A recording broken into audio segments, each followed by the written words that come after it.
Have you ever looked at a pile of vegetables and thought, wow, this is exactly what my weekend needed? No? Well, today might change your mind. Let's talk about pinakbet. Not pizza, not fried chicken, not that dessert you promised yourself you'd only eat one bite of. Pinakbet, a humble Filipino dish that somehow manages to fit half a vegetable garden into one pot and still convince people it's delicious. And honestly, that's a superpower, because if you've ever tried convincing a child to eat bitter melon, you know that's harder than assembling furniture without reading the instructions.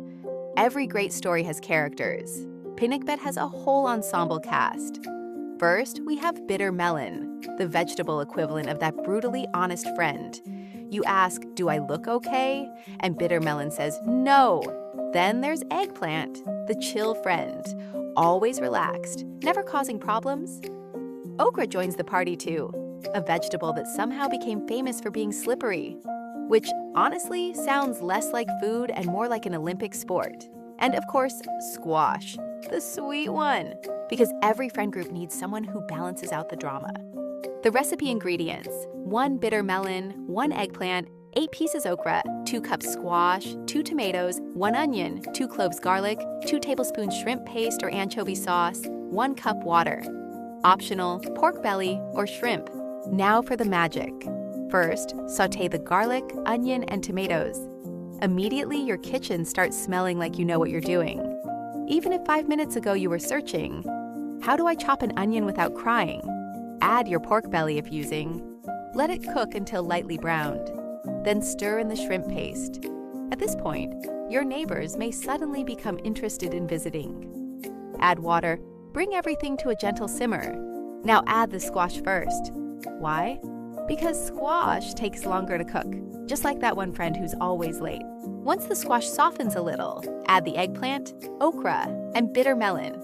Then, here's the hardest part. Don't keep stirring. Seriously, leave it alone. Pinakbet teaches one of life's greatest lessons. Not everything improves because you keep poking it. Sometimes things need a little space. Relationships, houseplants, and apparently vegetables.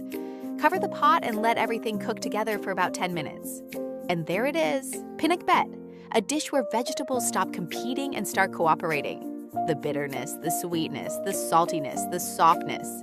Everything works together, kind of like a family gathering.